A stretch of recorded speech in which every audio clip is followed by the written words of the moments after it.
Salut à tous et bienvenue pour cette nouvelle vidéo. Aujourd'hui on va parler de 5 jeux que je vois plus beaucoup dans les caches ou autre chose, en tout cas si je quitte le monde d'internet. Donc voilà, 5 jeux PS2, on va commencer tranquillement avec un jeu qui s'appelle Kessen 2. Alors Kessen 2, pour vous dire un petit peu, alors, on fait le tour du proprio, voici la petite couverture. Hop, voilà l'arrière. L'intérieur du jeu, j'ai la chance de posséder une version complète. Et ben ce Kessen 2, en fait, c'est un Musou. C'est un jeu donc où vous êtes un petit peu au milieu de tout le monde et vous devez démolir des hordes et des hordes d'ennemis. Et donc voilà, un petit peu à la Samurai Warrior, Dynasty Warrior, pardon. Voilà, ça c'est un peu ce genre-là. Samurai Warriors aussi, hein, si je dis pas de bêtises. Tous ces jeux un peu Warriors, c'est toujours les mecs tout seuls et puis qui démolissent tout le monde. Hyrule Warriors, machin, enfin bref. C'est toujours des trucs un peu comme ça. Et je crois que le terme c'est les Musou, voilà, c'est un peu le terme japonais pour dire quoi. Et donc ce jeu-là, et ben sans déconner, celui-là je ne le vois nulle part. Alors, autant le 3 on le croise, autant celui-là, bah non quoi. Donc voilà, je voulais vous le présenter, Kessen 2. Alors pour la qualité du titre, honnêtement, on n'est pas sur un jeu qui est génialissime. Franchement, les personnages sont assez raides. Les plaines, parce que vous vous battez dans des espèces de plaines, il n'y a pas de décor, c'est pas super à jouer. C'est pas un jeu qui va vous transporter, où vous allez dire waouh, c'est génial, les effets et tout. Non, c'est pas ça. C'est pas un truc de ouf, mais il a le mérite quand même voilà, d'apporter un petit peu d'amusement quand même. C'est quand même assez amusant de dégommer tous les bonhommes. Même si, franchement, faites-vous plutôt plaisir avec des jeux plus récents qu'avec ce Kessen 2, voilà, qui reste quand même assez raide dans l'ensemble, si j'arrive à le dire. Voilà, donc ce Kessen 2 pour cette première sélection sur PS2, des jeux que je ne croise pas en dehors d'internet. Voilà, je pense que je devrais appeler cette rubrique comme ça. C'est les jeux que je ne croise pas en dehors d'internet. Voilà, donc on commence avec ce Kessen 2. Ensuite, on va partir plutôt sur du RPG. Aïe aïe aïe, le RPG, on commence avec Ephemeral Fantasia. Alors celui-là, pareil, je l'ai acheté il y a assez longtemps. On est chez Konami, hein, voilà. Donc chez Konami, ben, on a des bons jeux. Et on a ce Ephemeral Fantasia qui est... alors si je dis pas de bêtises, si je me rappelle un petit peu, dans ce jeu-là, on doit traverser un pays ou une région, je sais pas quoi, pour aller à un mariage.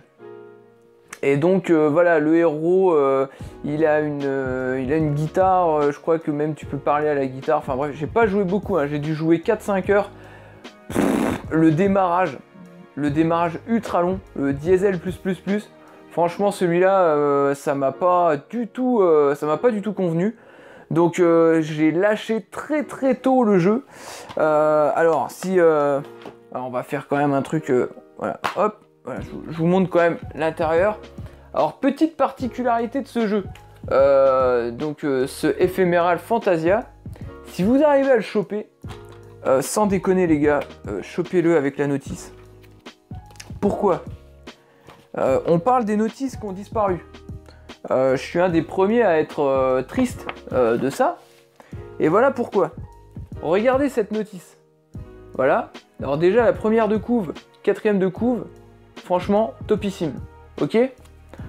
Regardez-moi ça.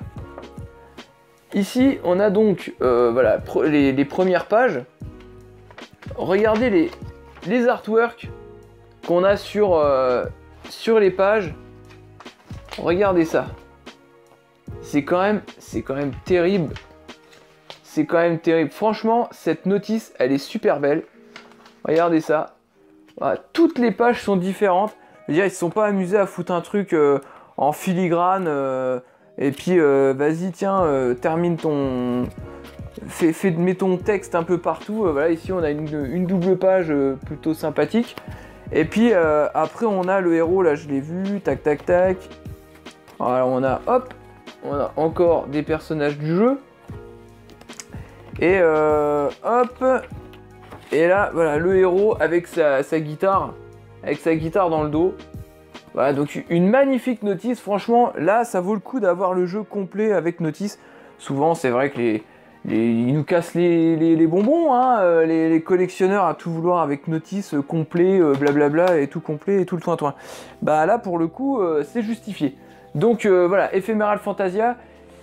Le jeu, il est... Bon, je suis peut-être pas le meilleur pour en parler, parce que j'ai pas beaucoup joué. C'était tellement long. Oh là, j'ai eu du mal et j'ai lâché. Alors, je suis peut-être pas trop client de ce genre de jeu. Pourtant, RPG, j'aime bien, hein, mais peut-être plus les RPG occidentaux. Celui-là, c'est vrai que j'ai lâché assez tôt, mais c'était vraiment long. Franchement, c'était long. Après, au niveau des graphismes, c'est pas génial. Voilà, c'est du RPG tour par tour. Les graphismes sont assez grossiers. Il y a énormément de dialogue. Je veux dire, c'est très très long. Et du coup j'ai décroché, voilà, ça c'est... Bon.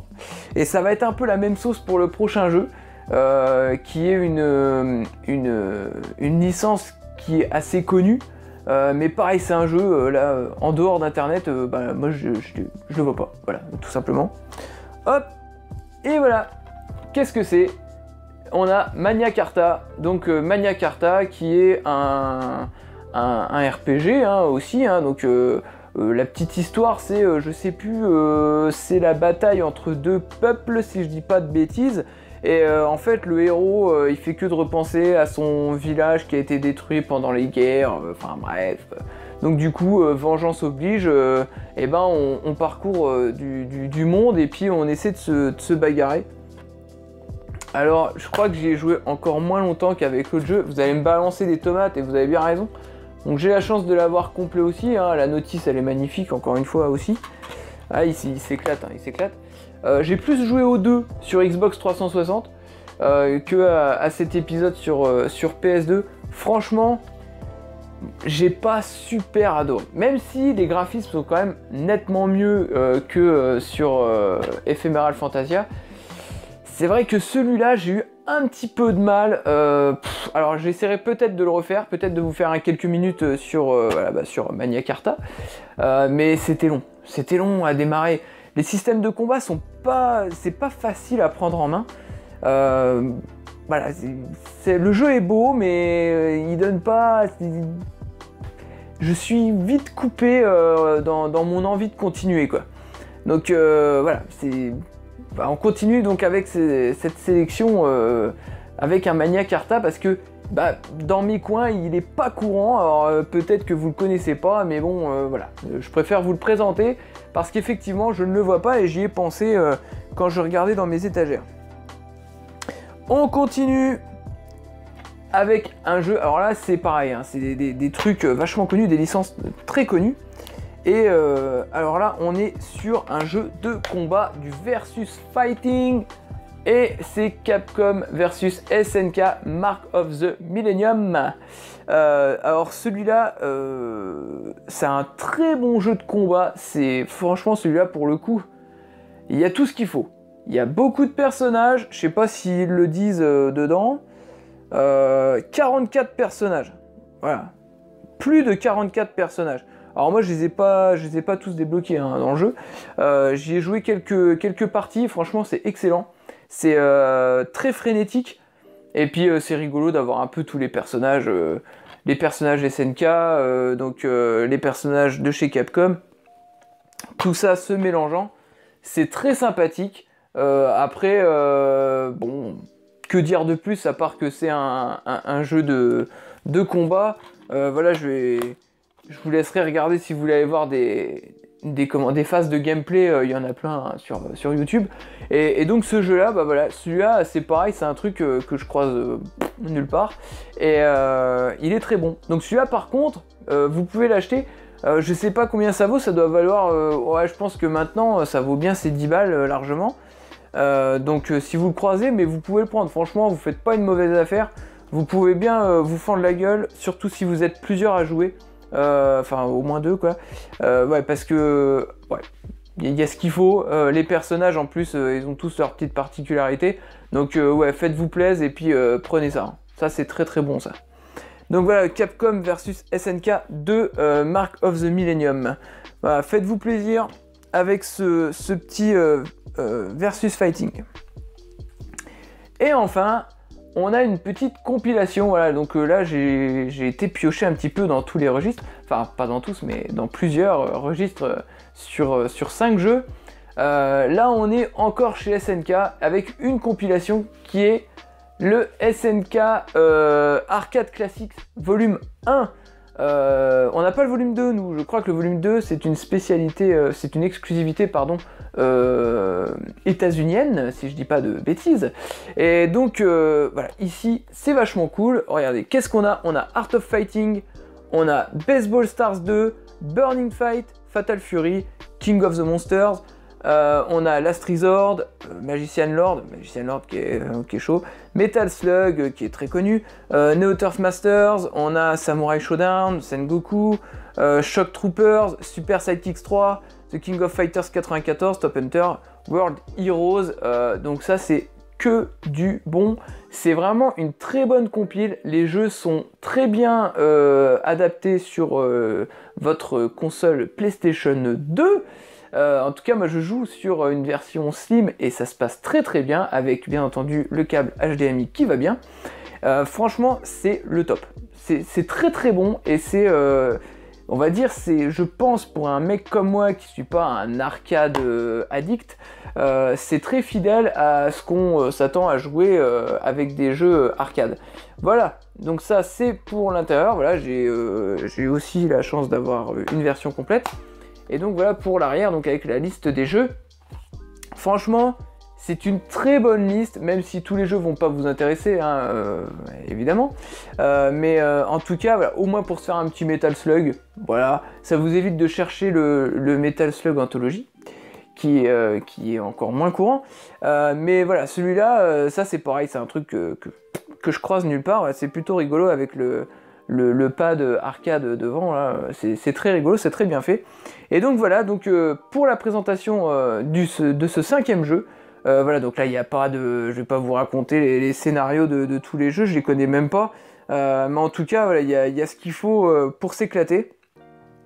Et donc voilà, 16 jeux dans cette compilation qui est top et qui est pas super courante, en tout cas que je vois ça jamais en fait, hein. Voilà, on a oublié bien entendu dans cette sélection, on a oublié tout ce qui était acheté en brocante. Bien sûr il y en a que j'ai acheté en brocante, je sais même plus lesquels. Le Mania Carta c'est sûr que je l'ai acheté en brocante. Le Kessen, non je sais plus. Ephemeral Fantasia je crois que je l'ai acheté en brocante, je sais plus. Enfin bref, je sais plus, mais bon. Bon, voilà, on s'en fout maintenant, c'est plus des jeux que je croise pas, quoi. Comme ça, ça donne plus de jeux, j'ai plus de marge pour vous présenter des jeux, parce que sinon, j'en aurais jamais assez pour faire plusieurs vidéos. Alors, voilà, on en est là pour ces 5 jeux de cette vidéo. Donc on a le Mania Carta, on a le Ephemeral Fantasia, on a le Kessen 2, on a le Capcom versus SNK 2 Mark of the Millennium 2001 et on a le SNK Arcade Classics volume 1 bien évidemment, pas le volume 2. Le volume 2 je crois que la jaquette est rouge et je crois que c'est une exclue américaine, alors je sais pas. Comme les vidéos sont toujours faites à l'arrache, voilà, je change pas de manière de faire. Donc c'est fait à l'arrache. Alors je sais pas, j'ai pas préparé. Désolé, j'ai pas préparé ma copie. Mais je pense que c'est une exclue. Hein, je crois que je dis pas de bêtises en disant ça. Et je crois que cette compilation existe sur Wii aussi. Je crois qu'elle est sortie sur Wii, il me semble. Hein, donc il faudrait revoir. Mais bon, essayer de la choper, c'est quand même sympa. Ça fait quand même pas mal de bons jeux. Enfin, des jeux qui sont historique, on va dire, hein, voilà, c'est sans déconner. Magician Lord, pour moi, c'est quand même un truc qui est historique. Samurai Showdown, Sengoku, Shock Troopers, World Heroes. Franchement, là, voilà, Fatal Fury, pareil, c'est des trucs, voilà, même si vous avez pu les retrouver sur d'autres supports, voilà, là vous avez les versions, enfin en tout cas les jeux, les versions arcade qui sont retransmises sur PS2. Donc au moins vous jouez quand même au jeu de base, on va dire, voilà. même si l'adaptation n'est pas forcément parfaite à la frame près, voilà, comme diraient certains addicts de l'arcade. Voilà. En tout cas, j'ai présenté ces 5 jeux qui sont des jeux pas trop courants. J'espère pour vous que vous les trouverez donc dans ces brocantes qui vont pas tarder à reprendre. Et donc voilà, je vais essayer de refaire quelques petites vidéos comme ça, hein. Normalement je peux vous en refaire quelques-unes, et puis bah, c'est pas mal, hein, voilà. Et puis je vais essayer de trouver 2-3 petites idées, des petites vidéos à faire sur des choses de la collection, pour vous présenter ça, et pour vous intéresser un petit peu, voilà. Allez, salut à tous, ciao ciao, bye bye.